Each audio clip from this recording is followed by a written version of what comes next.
एक ऐसी कहानी जिसका आज तक ये पता नहीं चला कि इस मौत का कारण पढ़ाई का प्रेशर था या कुछ और। आइए जानते हैं माँ और बेटे की ऐसी कहानी जिसे सुन के आप कहेंगे कि क्या कोई माँ अपने बेटे के साथ ऐसा कर सकती है। गुना में हुए अभ्युदय जैन की हत्या के केस का पुलिस ने खुलासा किया है। पुलिस के मुताबिक हत्या के आरोपी कोई और नहीं बल्कि बच्चे की मां ही निकली। पुलिस ने आरोपी महिला को गिरफ्तार कर कोर्ट में पेश किया, जहां से उसे जेल भेज दिया गया है। ये कहानी है 2003 की, जब मध्य प्रदेश के भोपाल में रहने वाले अनुपम की शादी अलका से होती है। अनुपम जैन भोपाल में एक बैंक में जॉब करते थे। उनकी जो पत्नी है अलका, वो हाउसवाइफ होती है। दोनों की अरेंज मैरिज होती है और 2 साल तक इनको कोई बच्चा नहीं होता। अलका माँ नहीं बन पा रही थी और ये कमी उसे हमेशा खलती थी। दोनों शादी के 6 साल तक भी माँ बाप नहीं बन पाए।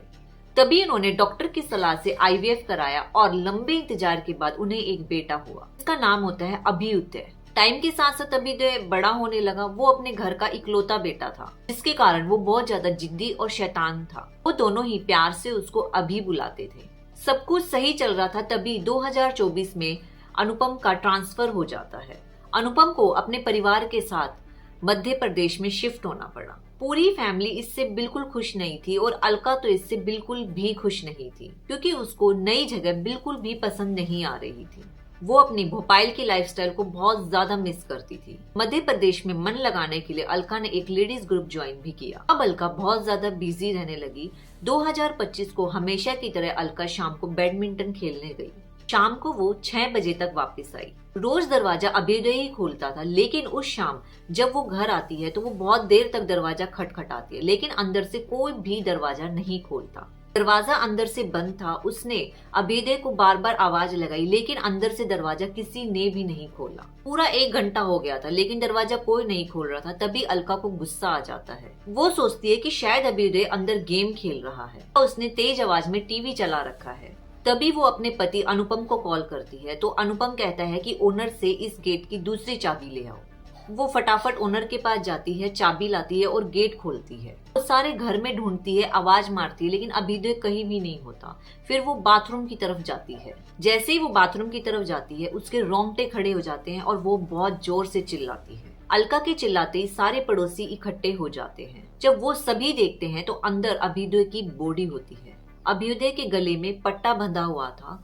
उसे देख के तो ऐसा लग रहा था जैसे कि अभ्युदय ने खुद अपनी जान ली है। तभी पड़ोसी पुलिस को फोन करते हैं। पुलिस मौके पे आती है और अभ्युदय की बॉडी को लेके जाती है। अलका भी उसकी बॉडी के साथ जाती है और रोते रोते बस एक ही बात कहती है कि बेटा, तुमने ऐसा क्यों किया? मैं तुम्हें कम नंबर आने पे कभी भी नहीं डांटूंगी।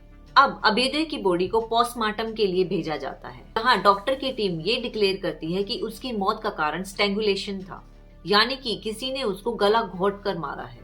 तभी पुलिस हरकत में आ जाती है कि आखिर ऐसा कैसे हो सकता है, घर तो अंदर से बंद था। अब पुलिस ने इस केस को इन्वेस्टिगेट करना शुरू कर दिया। घर की पूरी तलाशी ली गई और बाथरूम की एक एक चीज को गौर से देखा गया। तभी पुलिस को बाथरूम में कुछ मिलता है। पुलिस को बाथरूम में दुपट्टे के 2 बल्कि लेगिंग के 3 टुकड़े मिलते हैं। पुलिस घर की काम वाली बाई से भी पूछताछ करती है, तो वो कहती है मैंने तो 1:30 बजे खाना बनाया था और मैं घर से चली गई थी। बाद में वहां पे अलका और अभ्युदय ही थे। ऑटोप्सी रिपोर्ट में भी ये डिक्लेयर होता है कि अभ्युदय की मौत खाना खाने के 1 से 1.5 घंटे बाद हुई थी। यहाँ पे अलका और उसकी कामवाली का बयान एक सा नहीं था। अब पुलिस को अलका पे शक होने लगा। शक करने का एक कारण ये भी था कि मौत वाले दिन अलका ने 1 से 1.5 घंटे तक दरवाजा खटखटाया। आखिर उसने इतनी देर क्यों वेट किया? जब अंदर से कोई गेट खोल ही नहीं रहा था तो उसने तुरंत एक्शन क्यों नहीं लिया? जब पुलिस इस केस को और बारीकी से देखती है तो सीसीटीवी फुटेज निकलवाती है, जहाँ पे उस टाइम पे कोई भी अंदर और बाहर जाता नहीं दिखाई दिया। सीसीटीवी में आखिरी बार अलका को ही बाहर जाते देखा गया। इन सब को देखते हुए 22 फरवरी को इस केस को मर्डर केस बना दिया गया और 8 मार्च को अलका को उसी के बेटे को मारने के जुर्म में गिरफ्तार कर लिया गया। पुलिस बताती है कि अभ्युदय को मारने वाली उसकी माँ है, लेकिन अलका अभी भी चिल्ला चिल्ला के ये कह रही थी कि उसने अपने बेटे को नहीं मारा। लेकिन पुलिस इस बात को मानने के लिए तैयार ही नहीं थी। जब पुलिस ने आसपास पड़ोसियों से पूछताछ की तो पड़ोसी बताते हैं कि अलका बहुत ही मॉडर्न ख्यालात की लेडीज थी। उसे मौज मस्ती करना और फ्रीडम वाली लाइफ जीना बहुत पसंद था। अनुपम उसे कभी मना नहीं करता था, लेकिन अभ्युदय को अपनी माँ की ये लाइफस्टाइल बिल्कुल पसंद नहीं थी। उसे अपनी माँ का बाहर रहना, पार्टी करना बिल्कुल पसंद नहीं था।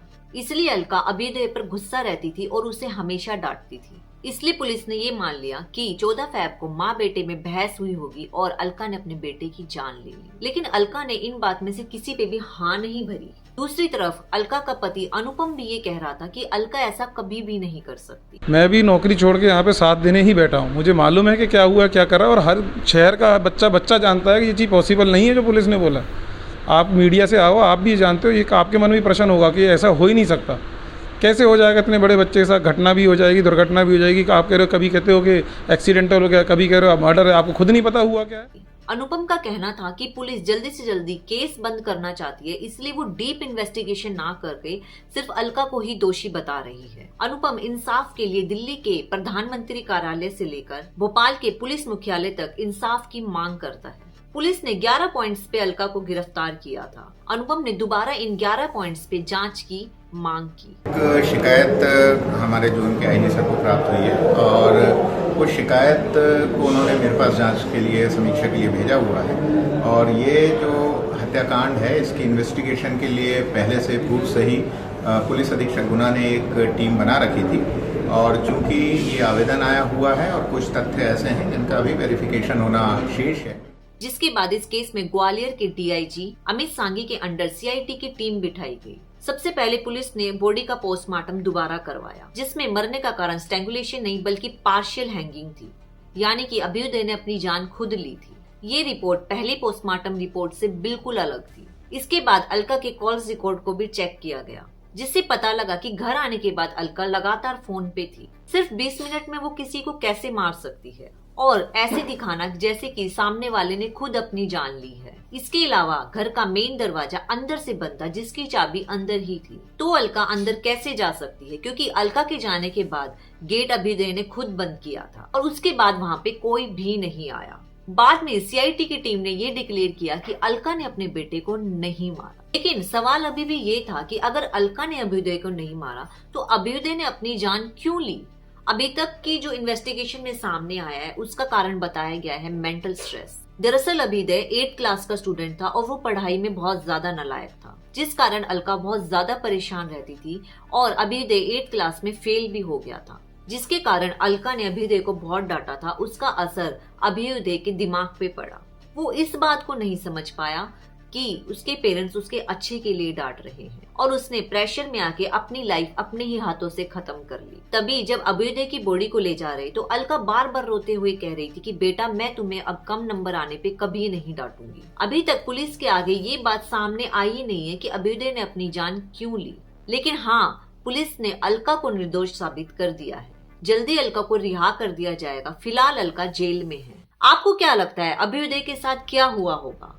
मतलब आज की सिचुएशन ऐसी है कि पेरेंट्स अपने बच्चों को डांट भी नहीं सकते। बच्चों को अगर थोड़ा सा कुछ कह दो तो वो टॉर्चर करने लग जाते हैं। इसलिए बच्चों को बचपन से ही अच्छी शिक्षा देनी चाहिए और पेरेंट्स को अपने बच्चे के फ्रेंड बन के रहना चाहिए। आपका इस बारे में क्या कहना है, कमेंट करके जरूर बताएं। Thank you.